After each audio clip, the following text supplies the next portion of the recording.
Hey guys, welcome to another episode of the Origins of Today podcast. In today's episode, we'll be talking about what happens when generals defy their politicians' orders. Hope you guys enjoy this episode, and we're going to get straight into it right after this intro. And some, I assume, are good people. I will note that the first atomic bomb was dropped on Hiroshima. You need to pray for the good Lord to protect America. Won the race of discovery against the Germans. So, just to preface a little bit, I'm going to kind of explain the roles of the military and civilian politicians in really how government functions. So, the stability of a nation is dependent on the delicate balance between its civilian leadership and its military. So, we can look at times when this balance breaks, whether through defiance of orders, a coup, political interference, and in many cases, it's led to dictatorship, civil wars, or the fall of entire nations. One example is the case of the Roman general Sulla. The Roman Senate struggled to prevent Sulla and others from raising private armies, resulting in Sulla marching his troops on Rome.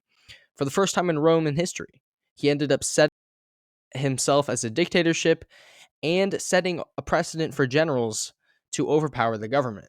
A second example from Rome is Julius Caesar, who gained so much popularity from his fight on the frontier against the Germanic tribes that he was able to march his army down to Rome and seize control, thus ending the Roman Republic and starting the Roman Empire. Some lessons to draw from these examples is that when military leaders' loyalty shifts from the government to their personal gain, the government has a possibility to lose their power over the military. Also, when political leaders lose military support, they lose their legitimacy also. Another time when generals defied their leaders was when Napoleon Bonaparte seized power from the weak French Directory in an almost bloodless coup. This was a result of his popularity in the army, and he declared himself emperor in 1804. Some lessons to draw from this is that weak governments who rely on the military for stability can easily be usurped by popular generals. Also, mere public support for the military leaders can legitimize their rule. Now, this isn't very common. It doesn't commonly happen in our day and age. You don't see generals being gathering a lot of fame because we really just don't have popular wars like that. You see some generals gathering a lot of infamy, like General Milley, but you don't really see um, this kind of reverence for military leaders anymore. So, the last historical example we'll look at is General MacArthur and his conflict with President Truman. So, this conflict happened during the Korean War, in which MacArthur wanted to escalate war with the Chinese against Truman's orders.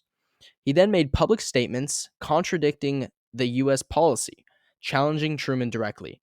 Truman ended up firing him, reinforcing the authority of the civilian government over the military. This shouting match shows that even democratic nations face military overreach, and public opinion can make generals feel more powerful than their civilian leaders.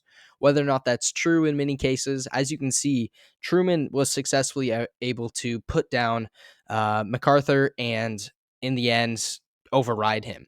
So Truman's support in terms of the political base was solid. Now, all of this leads us to ask the question of, could this happen again? Well, I believe it has. Even focusing on merely the US, we can look to General Mark Milley's defiance of Trump's orders in the name of supposed democracy. So, this was obviously an overstepping of his authority and highlighted his political motivations. Now, I think there has to be money going into the military right now for these high generals, so much so that these generals are re entering public life after their time in the military and they're joining politics. This is that people always talk about, the separation of church and state. Well, there should be a separation of the military and the state, because you shouldn't be able to come directly from the military and start serving on defense boards or anything like that. You shouldn't be getting money.